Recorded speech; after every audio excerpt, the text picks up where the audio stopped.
Hello friends, welcome back to my YouTube channel Krishna law classes. तो आज हम देखेंगे constitution of criminal courts and offices. तो CrPC के अंतर्गत दंड न्यायालयों एवं कार्यालयों का गठन हम देखेंगे। तो दंड न्यायालयों के वर्ग यानी क्लासेस ऑफ क्रिमिनल कोर्ट्स दंड प्रक्रिया संहिता की धारा 6 में उच्च न्यायालय एवं इस संहिता से भिन्न किसी विधि के अधीन ठीक है गठित न्यायालयों के अतिरिक्त 4 प्रकार के दंड न्यायालयों की स्थापना का बंद करता है। ठीक है, हाई कोर्ट तो होगा ही, उससे अलग यदि किसी संहिता द्वारा कोई अलग से कोई कोर्ट बनाया गया उससे अलग, इन दोनों से अलग 4 प्रकार के हैं कोर्ट।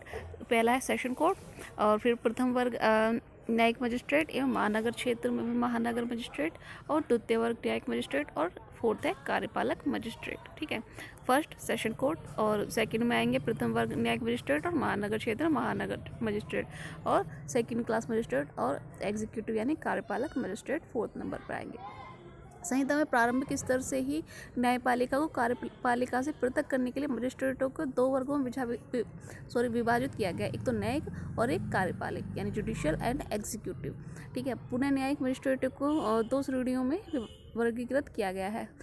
ठीक है, फिर उसके बाद में फिर से जो मजिस्ट्रेट हैं उनके 2 वर्ग हैं, वो है first class and second class.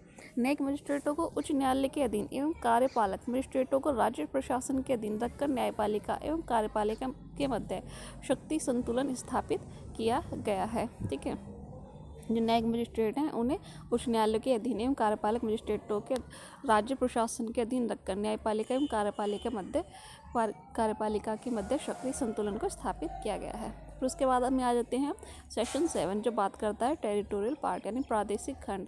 तो सेक्शन 7 के अनुसार प्रत्येक राज्य एक सेशन खंड होगा अथवा उसमें कई सेशन खंड होंगे एवं इस संहिता के प्रयोजनार्थ सेशन खंड एक जिला होगा अथवा उसमें कई जिले होंगे, किंतु प्रत्येक महानगर क्षेत्र एक अलग सेशन खंड तथा जिला माना जाएगा। ठीक है,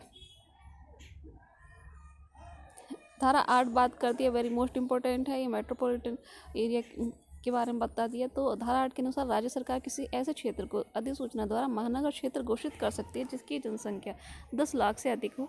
इस संहिता के आरंभ काल से ही मुंबई, कलकत्ता, मद्रास एवं अहमदाबाद के महानगर क्षेत्र घोषित किया गया है। महानगर क्षेत्र की सीमाओं को बढ़ाने, कम करने एवं संपरिवर्तित करने के अधिकार राज्य सरकार में निहित किया गया है। ठीक है, तो राज्य सरकार किसी भी क्षेत्र को महानगर क्षेत्र घोषित कर सकती है। कौन से क्षेत्र होंगे वो जिन्हें घोषित किया जाएगी? जिनकी जनसंख्या 10 लाख से अधिक हो।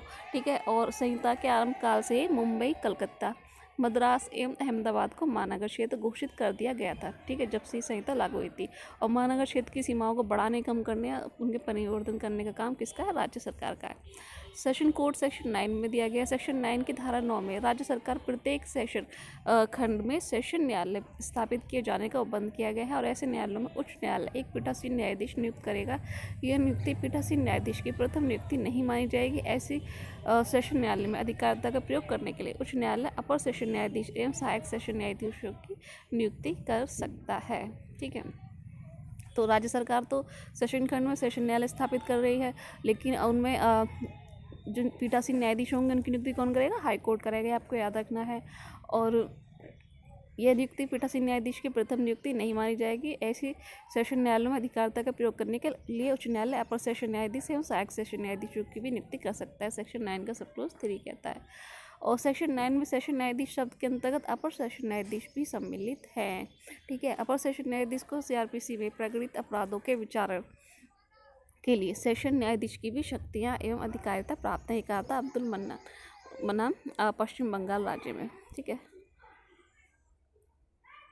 नेक्स्ट है असम राज्य बनाम रंग मोहम्मद के वाद में सर्वोच्च न्यायालय ने विनिश्चय दिया था कि संविधान के अनुच्छेद 233 द्वारा यह अर्थ ध्वनित होता है कि राज्य सरकार ही किसी व्यक्ति की सेशन न्यायाधीश, अपर सेशन न्यायाधीश अथवा सहायक सेशन न्यायाधीश के रूप में प्रथम नियुक्ति करती है एवं तत्पश्चात उच्च न्यायालय स्थानांतरण या नियुक्त करते हैं।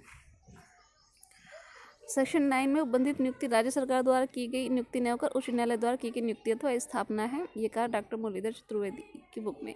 संविधान के अनुच्छेद 233 के अतिक्रमण में होने के आधार पर यदि किसी सेशन न्यायाधीश की नियुक्ति अविधिमान्य घोषित कर दी जाए तथा ऐसे घोषणा के पूर्व ऐसे न्यायाधीश द्वारा दिए गए निर्णय को इस आधार पर चुनौती दिए जाने पर कि ऐसे न्यायालय द्वारा किया गया विचारण उस सेशन न्यायालय का विचारण नहीं हो सकता, जिसे सीआरपीसी की धारा 9 के अंतर्गत अधिकारिता के प्रयोग के लिए सम्यक रूप से नियुक्त किया गया है। चुनौती स्वीकार नहीं की जा सकती न्यायाधीश द्वारा इसकी नियुक्ति को अविधिमान्य घोषित किए जाने के पूर्व दिए गए निर्णय शून्य नहीं है। ऐसे प्रकरणों में वास्तविकता का सिद्धांत लागू होता है जो ऐसे कार्यों को शून्य होने से बचाता है, क्योंकि संपार्श्विक कार्यवाहियों में त्रुटिपूर्ण नियुक्ति को चुनौती नहीं दी जा सकती।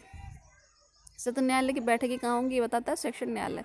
ठीक है, उच्च न्यायालय सेशन न्यायाधीश की बैठक के लिए एक से अधिक स्थान निश्चित कर सकता है। उच्च न्यायालय किसी विशिष्ट मामले के लिए अधिसूचना द्वारा सेशन न्यायालय की बैठक जेल में करने का निर्देश करने के लिए पूर्णतः सक्षम है। ये केस में कहा गया था रणजीत सिंह बनाम मुख्य न्यायमूर्ति दिल्ली उच्च न्यायालय। पूछा जा सकता है क्वेश्चन। ठीक है, जब किसी विशेष न्यायालय के में सेशन न्यायालय की यह राय हो कि सेशन खंड में उसकी बैठक के साधारण स्थान से अन्यत्र बैठक करने से पक्षकारों तथा साक्ष्यों को सुविधा होगी, वह अन्य स्थान पर बैठकर कर सकता है, किंतु यह मात्र तभी अनुज्ञेय है जब उस मामले के पक्षकारों की सहमति ले ली गई हो तथा इस विषय पर निर्णय स्वयं सेशन न्यायालय को लेना होता है। CRPC एवं केहर सिंह राज्य में ऐसा कहा गया था। अब सेक्शन 10 बात करता है सहायक सेशन न्यायाधीशों के अधीनस्थ। तो सभी सहायक सेशन न्यायाधीश उस सेशन न्यायाधीश के अधीन होंगे जिसके न्यायालय में अधिकारिता का प्रयोग करते हैं।